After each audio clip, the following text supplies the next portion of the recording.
Hello, friends. Let me ask you, how do the world's most successful leaders stay calm in the face of market crash or the corporate crisis? This is a very important question. Therefore, in this video, we dive deep into Bhagavad Gita's chapter 2, verse 61 to uncover the CEO's ultimate edge. While the most leadership training focus on the external strategy, this ancient wisdom suggests that the true power comes from the internal mastery. Let's go.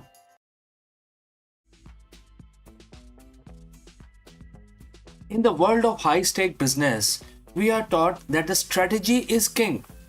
We spend millions on the market analysis, R&D and the competitive intelligence. We are told that if we just have the right data and the right plan, we can control the outcome.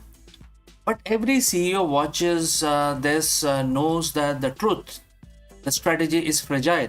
A global pandemic, a sudden regulatory shift, or a disruptive new technology can render a 5-year plan obsolete in 5 minutes. When the world outside becomes chaotic, most leaders double down on the external control. They work longer hours, micromanage their teams, and obsess over the tickers. But Bhagavad Gita, a 5,000 to 7,000 year old text, offer a different, more powerful path. It suggests that the ultimate edge isn't found in your business plan, but in your internal state. Today we are breaking down chapter 2, verse 61, a verse that contains the secret to steady wisdom for a modern executive. Let's look at the verse itself. And the quote starts: the only way to maintain a steady wisdom is the control over your sense and absorbs your mind in me. Quote close. To a modern CEO, this might sound like a monk talking. But let's translate this into the language of leadership. Steady wisdom. This is what we call the presence of mind. It's the ability to make a clear-headed decision when everyone else is panicking. Next, control your senses. In a business context, your senses are your distractions. The constant ping of notifications, the greed for short-term gains, and the fear of falling stock price. Next, absorb your mind in me. This is about the radical alignment, focusing on a higher purpose or North Star that is greater than quarterly earning report. Why is sensory control so important for a leader? Because a leader who's ruled by their senses is a leader who is reactive. Think about the sensory CEO. When the market is up, they are overconfident and take reckless risks. When the market is down, they are paralyzed by fear. Their mood and their company's direction is dictated by the external stimuli. In the Gita, the senses are often compared to the wild horses. If the driver doesn't have the reins, the horse will pull the chariot into a ditch. If those wild horses are the desire for constant validation, the fear of appearing wrong to the board is definitely a strong one. The addiction to busyness as a substitute for productivity. If you cannot control these internal impulses, you cannot maintain steady wisdom. You become puppet of the market rather than its master. The second half of the verse says, absorb your mind in me. In the spiritual sense, this refers to Krishna or the divine. But for a CEO, this represents an ultimate mission.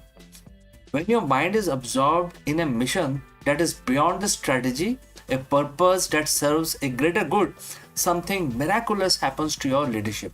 You become unshakable. And if your me, which is in other words your focus, is just your personal wealth, you will crumble when the wealth is threatened. But if your focus is a mission that transcends yourself, like as solving the world energy crisis, or second could be empowering the next generation, then a temporary setback in the stock price is just a minor ripple. This is the ultimate edge. When you are anchored in something higher, you don't get distracted by the noise. You are integrated and balanced. How do you apply chapter 2, verse 61 on a Monday morning? Let's say. First, practice the pause. Before responding to a crisis, check your senses. Are you feeling anger, fear, pride? Discipline your reaction before you discipline your team. Define your higher focus. What is the one thing that remains truly about your company even if your current strategy fails?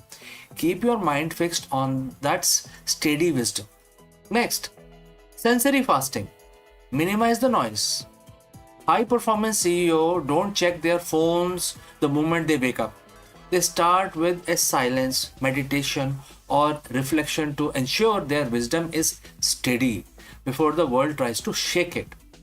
Next, strategy is your tool. It is something you use, but mastery is something that you are.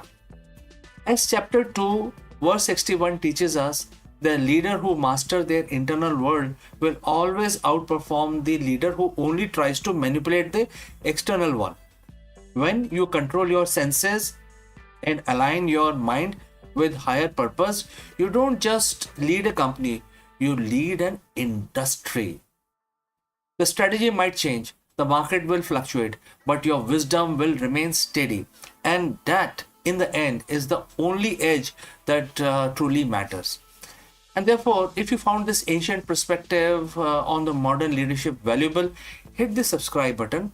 And I will love to hear from you in the comments. How do you maintain your steady wisdom in your own professional life? Let me know. And I will catch you again in the next one.